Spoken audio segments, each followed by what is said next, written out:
2022 के समर्स में कारमी यूसुफ के पास एक बहुत ज्यादा पॉपुलर कॉर्पोरेट विला हुआ करता था, जिसको एक लोकल मार्केटिंग एजेंसी एक दिन के लिए रेंट पर लेती है एक कंपनी इवेंट होस्ट करने के लिए। एंड ये जो लोकेशन थी ये आसपास के लोगों में भी काफी ज्यादा पॉपुलर थी, बिकॉज इसके अंदर एक लार्ज स्विमिंग पूल एरिया भी था, जो कि वहां के लोगों की पार्टी के लिए एक बहुत ही ज्यादा परफेक्ट एंजॉयमेंट स्पॉट था। एंड गेस्ट्स इसको काफी ज्यादा एंजॉय भी करते होते थे। ये जो कंपनी थी जिसने ये इवेंट रखवाया था, उन्होंने अपने एम्प्लॉयज को रोज रोज के टायरिंग वर्किंग एनवायरनमेंट से बाहर निकालने के लिए एंड एक पार्टी चिल आउट करवाने के लिए ये इवेंट होस्ट करवाया था। 21 जुलाई को ये पार्टी फाइनली होस्ट करी जाती है, जहां पर ऑलमोस्ट 50 गेस्ट्स गैदर अराउंड करते हैं। पार्टी में सारे एम्प्लॉयज मजे कर रहे थे एंड उनमें से 6 एम्प्लॉयज पूल के अंदर भी एंजॉय कर रहे थे। लेकिन जो लोग पूल के अंदर थे उनको सडनली ये चीज फील होने लग जाती है कि पानी का लेवल बहुत ज्यादा लो होने लग गया है। एंड जो एम्प्लॉयज पूल के बाहर थे उनमें से एक एम्प्लॉय ने इस चीज को अपने फोन कैमरा के अंदर कैप्चर भी करना शुरू कर दिया था। लेकिन जब तक उन्होंने अपनी रिकॉर्डिंग स्टार्ट करी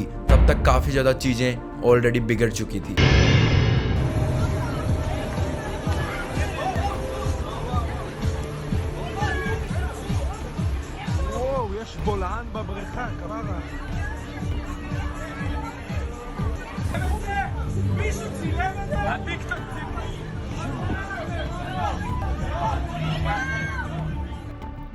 जैसा कि हम इस वीडियो के अंदर देख सकते हैं कि इस पूल के अंदर अचानक से आउट ऑफ नोवेयर एक बहुत ही ज्यादा मैसिव होल ओपन हो जाता है पूल के बीच में। एंड वो पानी अपने साथ साथ अपने आसपास के सराउंडिंग्स में मौजूद भी सारी चीजें अपने अंदर सक इन करने लग गया था। एंड इसी इंसिडेंट के कुछ ही मिनट्स के बाद जो पूल पूरी तरह पानी से भरा हुआ था वो पूरी तरीके से खाली हो गया था। इवन उसके अंदर प्रेजेंट पूल वाले फ्लोट्स भी अब अर्थ के अंदर हमेशा के लिए जा चुके थे। लकीली उस टाइम पर पूल के अंदर सिर्फ 6 ही लोग मौजूद थे, जिसके अंदर से 3 लोग तो पूल के आउटर कॉर्नर्स में एंजॉय कर रहे थे, जिसके कारण से वो सेफली बाहर आ गए थे टाइम से। लेकिन उस कंपनी का एक एम्प्लॉय उस होल के काफी ज्यादा नजदीक था, लाइक वो कुछ इंचेस की डिस्टेंस पर ही था, जिसकी वजह से वो पानी के फ्लो के साथ साथ खुद भी स्लिप करने लग गया था उस होल के अंदर। लेकिन वो एम्प्लॉय डेफिनेटली काफी ज्यादा लकी साबित होता है उस दिन, क्योंकि ऊपर से कुछ एम्प्लॉयज उसका हाथ पकड़कर उसको टाइम से खींच लेते हैं। लेकिन बचे हुए 2 एम्प्लॉयज में से एक की किस्मत काफी ज्यादा खराब साबित होती है। एज वीडियो के स्टार्ट होने के कुछ ही सेकंड्स पहले हम देख सकते हैं कि वो दोनों लोग उस होल के आसपास में जाकर काफी ज्यादा बुरी तरीके से स्टक हो जाते हैं। लेकिन उन दोनों में से भी एक एम्प्लॉय तुरंत उस होल से बाहर निकलकर खुद को कैसे ना कैसे सेफ कर लेता है, बट दूसरे एम्प्लॉय का कुछ भी पता नहीं चल पाता। जैसे ही ये इन्फॉर्मेशन पुलिस तक जाती है, रेस्क्यूअर्स जितनी जल्दी हो सकते थे सिचुएशन को कंट्रोल करने के लिए सीन पर पहुंच जाते हैं। एंड जब रेस्क्यूअर्स वहां पर पहुंचे एंड उन्होंने इस होल वाली मिस्ट्री को अनकवर करने की कोशिश करी, तो जो चीज उनको देखने को मिली दैट वाज जस्ट अनएक्सप्लेनेबल। वो पिट 43 फीट डीप था एंड पूरा का पूरा वो पानी से भर चुका था। इस टाइम तक वो पिट इतना ज्यादा गहरा था कि जो मिसिंग स्विमर था खालिल किम ही, वो 4 घंटे के बाद उन लोगों को मिलता है। लेकिन ऑब्वियसली वो पिट, वो होल बहुत ही ज्यादा गहरी एंड घुटन से भरी हुई थी। एंड जब तक वो लोग खालिल की बॉडी तक पहुंचे तब तक अनफॉर्चुनेटली काफी ज्यादा लेट हो चुकी थी। कुछ रिपोर्ट्स के अकॉर्डिंग तो ये भी बताया जाता है काफी ज्यादा चांसेस हैं कि जब रेस्क्यूअर्स वहां पर जस्ट पहुंचे ही थे, उससे भी कुछ देर पहले से ही खालिल वाज ऑलरेडी गॉन। इस भयानक एंड सफोकेटिंग तरीके से किसी की डेथ होना, वहां पर मौजूद किसी ने भी ये अजम्पशन नहीं लगाई होगी कि उन्हें कुछ ऐसा देखने को मिलेगा कभी भी। एंड इस विला का जो स्विमिंग पूल था वो बहुत ही ज्यादा अनसेफ जगह के ऊपर बनाया गया था। एंड ये सब विला ओनर्स ने विदाउट परमिट किया था, जिसकी वजह से उनके ऊपर नेग्लिजेंस मैन स्लॉटर के भी चार्जेस फाइल हुए थे। ये इवेंट वैसे तो एक ट्रेजेडी थी, बट इमेजिन करो कि ये सब कुछ कितना ज्यादा और क्रीपी एंड डार्क हो सकता था। जस्ट एज्यूम कि अगर उस टाइम पर उस पूल में या फिर उस होल वाली जगह के आसपास और भी ज्यादा लोग मौजूद होते, तो उस स्विमिंग पूल के पानी का रंग डेफिनेटली सिर्फ ब्लू नहीं रहता। एंड डेफिनेटली ये चीज तो किसी ने भी नहीं सोची होगी कि उनका एक साथी, उस कंपनी का एक एम्प्लॉय कुछ ही मिनट्स के बाद अपनी एंजॉयमेंट के दौरान धरती के नीचे करीब 43 फीट में अचानक देखने को मिलेगा। अब जो सेकंड स्टोरी आप सुनने वाले हो वो भी डेफिनेटली पूल पार्टी जैसे एक फिनोमिनम के आसपास में रिवॉल्व अराउंड करने वाली है, तो डेफिनेटली ध्यान से जरूर सुनते जाना। रशिया के मॉस्को शहर में एक इन्फ्लुएंसर रहा करती थी जिसका नाम था कैटरीना डेडेंको। फरवरी 2020 को वो अपना 29th बर्थडे प्लान आउट कर रही थी एंड वो अपना ये वाला बर्थडे फॉर सम रीजन काफी ज्यादा स्पेशल बनाना चाहती थी। कुछ ही सालों पहले कैटरीना एक मेडिकल स्कूल से ग्रेजुएट हुई थी as a pharmacist and instead वो किसी कंपनी या फार्मेसी में प्रैक्टिस करती, इंस्टेड वो चूज करती है कि वो अपने एक्सपर्टीज का यूज अपने व्लॉगिंग करियर के अंदर यूज करेगी, जिसके अंदर वो होममेड मेडिसिन की रेमेडीज बताना लोगों को सिखाया करेगी। एंड वो ऐसा इसलिए करना चाहती थी ताकि वो अपने व्यूअर्स एंड ऑडियंस को फार्मेसीज की ट्रिक्स से बचा सके। ऐसा कंटेंट बनाना वैसे तो कोई नई बात नहीं थी, लेकिन जितने भी ऐसे कंटेंट क्रिएटर्स होते हैं वो डेफिनेटली काफी ज्यादा कंट्रोवर्शियल लाइट्स के अंदर ही रहना पसंद करते हैं। एंड कैटरीना भी कोई एक्सेप्शनल केस नहीं थी इस मैटर में, वो भी काफी ज्यादा न जाने अलग अलग टाइप के एक्सपेरिमेंट करती रहती थी, जिसमें से कुछ काफी हद तक सही भी थे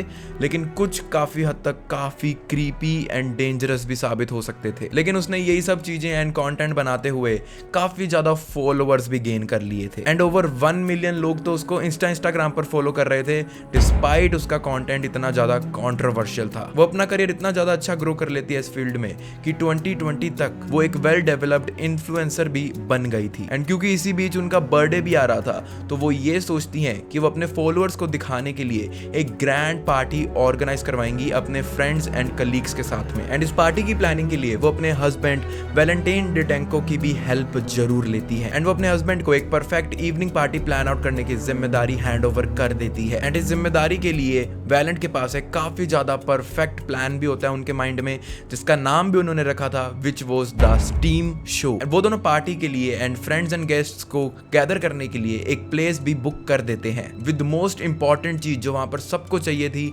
वो थी एक स्विमिंग पूल। एंड साइंस की लिमिटेड नॉलेज रखते हुए सिर्फ वायरल ट्रेंड्स को फॉलो करते हुए वैलेंटाइन ये सोचता है कि वो उस पूल रूम को एक बहुत ही ज्यादा डिफरेंट प्लेस के अंदर चेंज कर देगा। वो उस पूल के अंदर ड्राई आइस का यूज कर देता है जिसकी वजह से वो सारा कमरा बहुत ही ज्यादा वाइट स्टीम के अंदर कवर हो चुका था, बिकॉज ड्राई आइस वाटर के साथ मिलकर रिएक्शन करती है एंड हेंस काफी ज्यादा फॉग भी प्रोड्यूस कर देती है वो। एंड बर्थडे पार्टी के टाइम वो फाइनली अपने फुल प्लान को डिस्क्लोज करना भी शुरू कर देते हैं एंड उस प्लान के चलते वो सबको एक गाउन एंड गोगल ला कर देते हैं जिसको पहनकर उनको उस पूल रूम तक जाना था। एंड पूल के अंदर कदम रखने के बाद फाइनली वो लोग उस पूल के अंदर एक ड्राई आइस का पूरा बॉक्स डंप कर देते हैं। Oh my God, Ваня, you crazy. Материал. Только что обновленный. Газообразное состояние.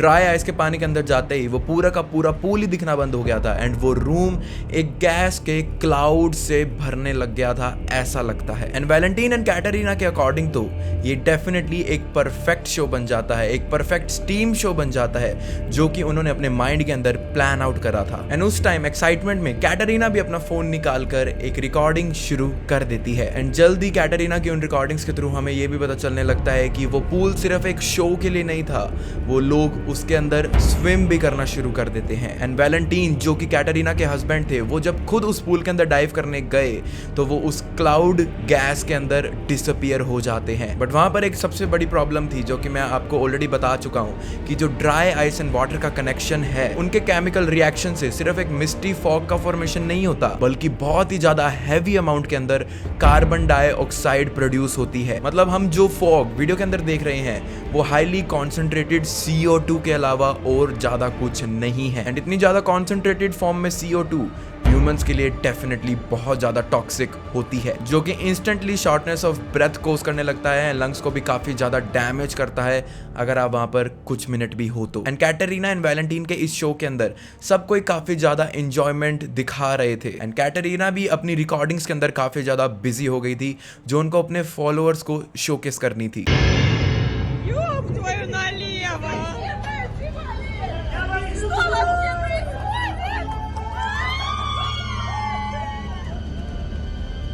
लेकिन उनमें से किसी को भी नहीं पता था कि जब उन्होंने उस ड्राई आइस को उस पूल के अंदर डाला था तो उन सब ने अपनी लाइफ को डेंजर के अंदर भी डाल दिया था। एंड इसके साथ ही अब जो मैं आपको बताने वाला हूँ वो भी एक बहुत ही ज्यादा स्टूपिड एंड एक बहुत ही ज्यादा क्रीपी डिसीजन था डेफिनेटली। जो उनके हस्बैंड थे वो इस शो को काफी ज्यादा देर तक चलाना चाहते थे।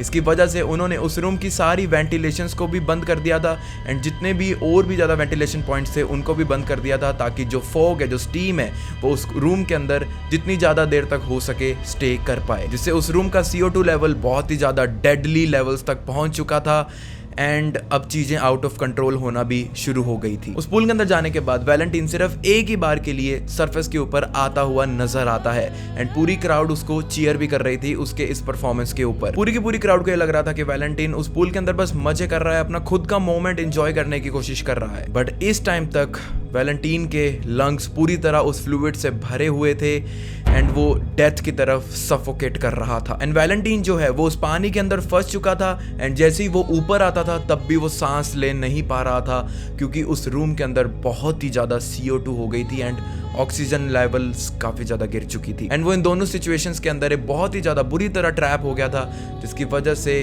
The final and the last destination for him was death. And इसी पूरी घटना के दौरान जब कैटरीना अपने कैमरा को वापस पूल की तरफ पॉइंट आउट करती है तब उनका एक और गेस्ट उस पूल के अंदर चला जाता है एंड वो सब तो ये सब देखकर हंस रहे थे, खेल रहे थे, चिल आउट कर रहे थे एंड उनको बिल्कुल भी आइडिया नहीं था कि उनके पीठ पीछे जस्ट हो क्या रहा है। इवन इस टाइम तक कैटरीना के साथ साथ वहां पर मौजूद और भी जो उनके friends and colleagues and guest थे जितने भी, वो भी अब अपनी अपनी फोन रिकॉर्डिंग्स के अंदर बिजी हो गए थे जो उनको अपने सोशल मीडिया प्रोफाइल के अंदर कूल दिखने के लिए चाहिए थी। एंड नेक्स्ट जो होता है वो वैलेंटाइन एंड कैटरीना के सोचे हुए प्लान से बिल्कुल ही अपोजिट हो जाता है। सब लोग जब धीरे धीरे अपनी रिकॉर्डिंग्स बंद करने लगे तो उनको रियलाइज होने लगता है कि डेफिनेटली इस रूम में कुछ तो एबनॉर्मल हो रहा है, बिकॉज वहां पर मौजूद काफी सारे लोगों को शॉर्टनेस ऑफ ब्रेथ अब बहुत ज्यादा फील होने लग गई थी, वो बहुत ज्यादा फेंट से होने लग गए थे एंड वो उस जगह से जस्ट लिटरली भागना चाहते थे। इवन सिचुएशन इतनी ज्यादा खराब हो गई थी कि कुछ लोगों को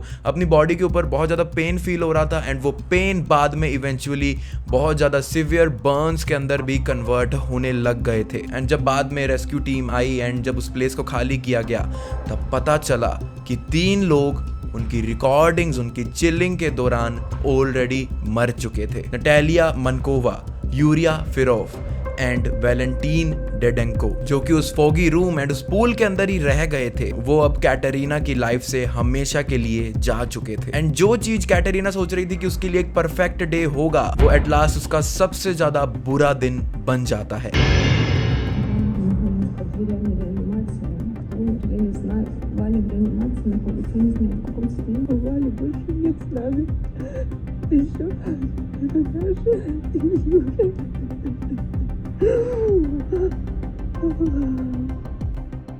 एंड कैटरीना को ये तो बिल्कुल भी एक्सपेक्टेड नहीं था कि उनके खुद के हस्बैंड वैलेंटाइन की भी डेथ कुछ इसी तरीके से हो जाएगी। लेकिन इस सारे इंसिडेंट के बाद जो कैटरीना ने किया वो बिहेवियर उनका काफी ज्यादा अनएक्सपेक्टेड था, क्योंकि इस घटना के तुरंत बाद ही वो एक वीडियो पोस्ट शेयर करती हैं इस वाले इंसिडेंट के ऊपर अपना ग्रीफ शो करने के लिए। एंड इवन जब वो हॉस्पिटल में थी तब भी वो सारी चीजें बस डॉक्यूमेंट करना ही प्रेफर कर रही थी। एंड उनके जो व्यूअर्स एंड ऑडियंस थे उनको भी ये चीजें काफी ज्यादा बिजार फील होने लगती हैं एंड वो भी ये चीज पॉइंट आउट करते हैं कि तुम अपने हस्बैंड के डेथ का डेफिनेटली मिस यूज कर रहे हो। उनके फॉलोअर्स कैटरीना से क्वेश्चन भी पूछते हैं कि तुमने ये सब चीजें प्लान आउट करने से पहले ड्राई आइस के इस वाटर कनेक्शन एंड इस केमिकल रिएक्शन के बारे में कुछ भी रिसर्च क्यों नहीं करी। एंड वो तो खुद एक मेडिकल फील्ड के अंदर एक ग्रेजुएट थी, खुद एक फार्मासिस्ट थी, तो उनके व्यूअर्स उनसे इतना तो एक्सपेक्ट कर रहे थे कि उन्हें ये सब चीजें अगर नहीं भी पता थी तो उन्हें डेफिनेटली रिसर्च तो करके रखनी चाहिए थी। एंड कैटरीना की ये सब हरकतें इतनी ज्यादा बढ़ गई थी एक टाइम तक कि रशिया के कुछ अथॉरिटीज भी अब उनके ऊपर कुछ चार्जेस फाइल करने का सोच लेते हैं, ये क्लेम करते हुए कि उनकी ही नेग्लिजेंस के कारण ये सारी डेथ्स हुई हैं। बट रिसर्च के अकॉर्डिंग मेरे को ऐसा कुछ तो नहीं मिला कि कैटरीना के ऊपर फर्दर कोई चार्जेस लगाए गए हों, लेकिन ये डेफिनेटली जरूर मिला कि इस इंसिडेंट के जस्ट 5 महीने के बाद कैटरीना फिर से शादी कर लेती है एंड उनके फर्स्ट हस्बैंड की death videos and grief videos को अपलोड करने के बाद उन्होंने करीब 5000 फॉलोअर्स को भी गेन किया था।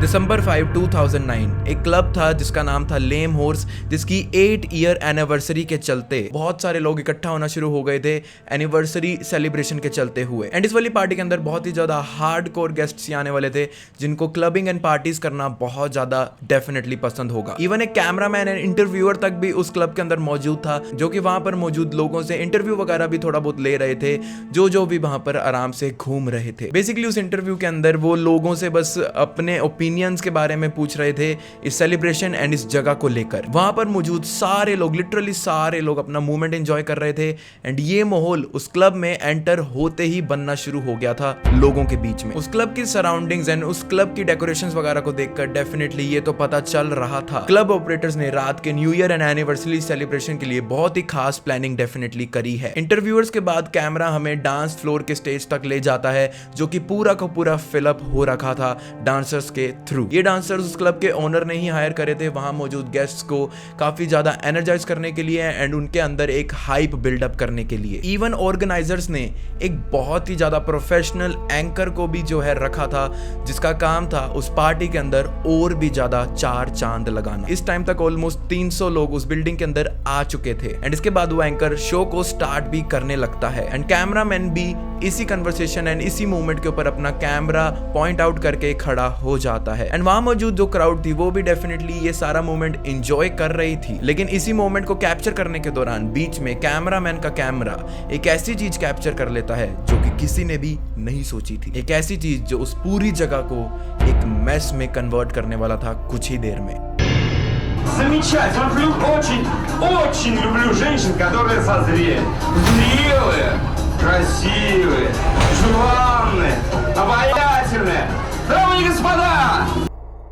जब सबकी आंखें उस शो के एकदम बीच में फोकस थी, तब कैमरा फ्रेम के जो इस वाली साइड में जो हाफ सी वुमेन दिख रही है हमें, वो कैजुअली जस्ट अपना फेस पीछे की तरफ टर्न करती है आसपास के एनवायरनमेंट को चेकआउट करने के लिए। एंड उस वुमेन के बिजार रिएक्शन को देखने के बाद कैमरामैन भी अपना कैमरा एक बार उसी चीज की तरफ पॉइंट आउट कर देता है, उस शो से अपना ध्यान हटाकर, जो कि उस वुमेन ने फटाफट स्पॉट करी थी अपने पीछे। वहां पर मौजूद एक सीलिंग स्पाइरल डिजाइन के अंदर एक बहुत ही ज्यादा हैवी स्पार्क प्रोड्यूस हो जाता है। एंड क्योंकि ये new year and anniversary celebration थी तो एक्स्ट्रा डेकोरेशंस भी उस सीलिंग के आसपास करी गई थी एंड वो स्पार्क उसी एक्स्ट्रा डेकोरेशन को बहुत ही ज्यादा जल्दी पकड़ भी लेती है एंड कुछ ही सेकंड्स के अंदर वहां पर एक आग भी लगती हुई दिखने लग जाती है लोगों को एंड एक इनिशियल शॉक ये सब नजारा देखकर सभी के माइंड में आने भी लग गया था। एंड जो पार्टी होस्ट था, जो पार्टी एंकर था, वो भी बहुत ज्यादा तेज चिल्लाने लग गया था कि ladies and gentleman, we are under fire, please leave the hall immediately. इस अनाउंसमेंट को सुनने के बाद डेफिनेटली सारे लोग बहुत ज्यादा पैनिक करने लगते हैं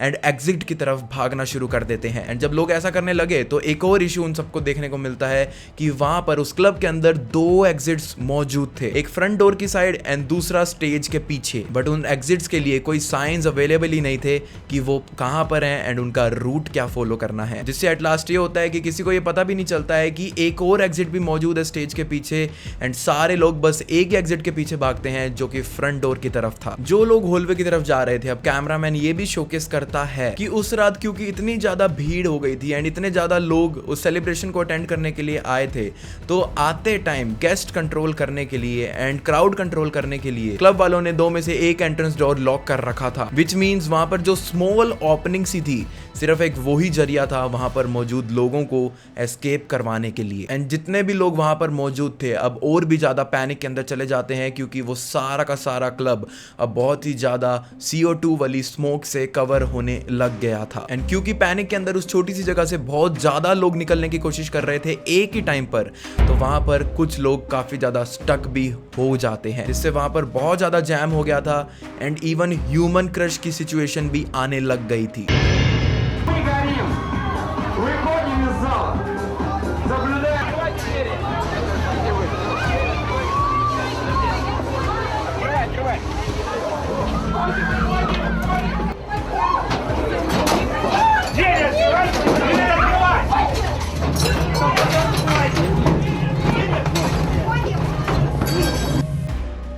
जितने ज्यादा लोग वहां से निकलने की कोशिश कर रहे थे उतना ही जैम बढ़ता हुआ जा रहा था। एंड जो लोग डांस फ्लोर के पास मौजूद थे अभी तक, वो लोग तो अब एस्केप कर भी नहीं पा रहे थे क्योंकि स्मोक इतना ज्यादा हो गया था कि उनकी विजिबिलिटी भी लिटरली जीरो हो चुकी थी। क्राउड के भागने के बीच में कैमरा कुछ ही देर में लिटरली पूरा का पूरा डार्कनेस के अंदर कवर हो जाता है। कैमरामैन एंड कुछ लोग वहां से निकलने का एक रास्ता जैसे ना तैसे बना लेते हैं। एंड कैमरामैन कुछ टाइम बाद की रिकॉर्डिंग स्टार्ट करता है जो कि इस बार मिडल ऑफ द रोड के बीच में से शुरू हुई थी। एंड वो इस एरिया के अंदर के सिनेरियो एंड कंडीशन को शोकेस करने की कोशिश कर रहा था। एंड इसी बीच में एक बहुत ही ज्यादा एक ऐसी डिस्टर्बिंग एंड क्रीपी सी बात आती है जिसको सुनने के बाद you guys will definitely feel very sad. एक सर्वाइवर जो वहां से स्टार्टिंग के अंदर ही निकल गया था, वो ये बताता है कि after I have got out there was no fire emergencies and rescue team for more than 20 minutes. Literally nobody at all. There were only 2 ambulances who managed to get 6 to 7 people and then left immediately. No more ambulance and car came after that.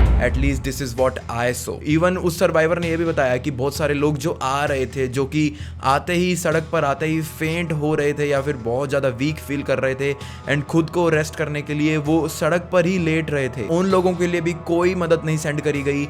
एक घंटे तक वो मेरी आंखों के सामने तड़पते ही रहे। ये भी पॉसिबल है कि उनमें से बहुत सारे लोग तो मर भी चुके होंगे इसी चीज की वजह से। एंड बाहर का टेम्परेचर -16 के आसपास में था। एंड क्योंकि क्लब के अंदर लोग बहुत ज्यादा हैवी क्लोथिंग नहीं पहन के आते, तो इतना ज्यादा कोल्ड वेदर भी डेफिनेटली एक रीजन बन रहा था वहां पर मौजूद लोगों के नाइटमेयर्स के अंदर एड ऑन होने के लिए। एंड इन सब का मतलब तो यही निकल कर आता है कि जो क्लब की अथॉरिटीज थी उन्होंने बिल्कुल भी ध्यान ही नहीं दिया था इस चीज के ऊपर। केवल क्लब के अंदर मौजूद इमरजेंसी रिस्पांस टीम ने ही काफी ज्यादा एक अच्छा इनिशिएटिव लिया था एंड लोगों की वो मदद भी कर रहे थे उस क्लब से उनको बाहर निकालने के लिए।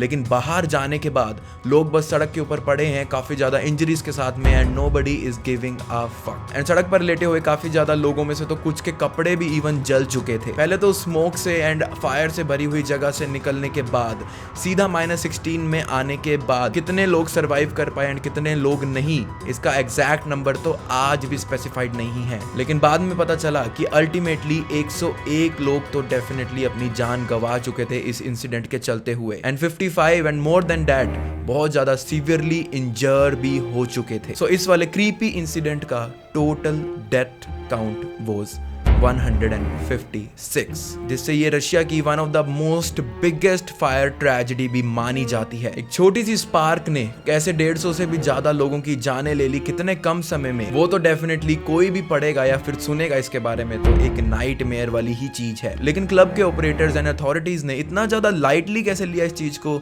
ये आज तक एक डार्क अनसॉल्व्ड मिस्ट्री है। इस वीडियो को लाइक है मैं गाइस 6500 लाइक्स एंड कमेंट गोल है 500 कमेंट्स कर दो, कुछ मर्जी कमेंट करो, 100 के बहुत जल्दी होने वाले हैं तो उसी से रिलेटेड कुछ कमेंट कर दो, लेकिन लाइक एंड कमेंट गोल जरूर पूरा करना। वैसे आपको इन तीनों में से सबसे ज्यादा कौन सा केस सबसे क्रीपी लगा मुझे कमेंट्स में जरूर बताना। इसके अलावा मेरे बाकी social media like Instagram, Discord के लिंक्स भी आपको डिस्क्रिप्शन के अंदर देखने के लिए मिल जाएंगे, तो आप वहां से जाकर मेरे को फॉलो कर सकते हो। एंड इसके साथ ही साथ अगर आप फ्यूचर में भी ऐसे ही कंटेंट को एंजॉय करते रहना चाहते हो तो आप बस चैनल को सब्सक्राइब करके रख लो एंड बाकी सब आप मेरे पर छोड़ दो।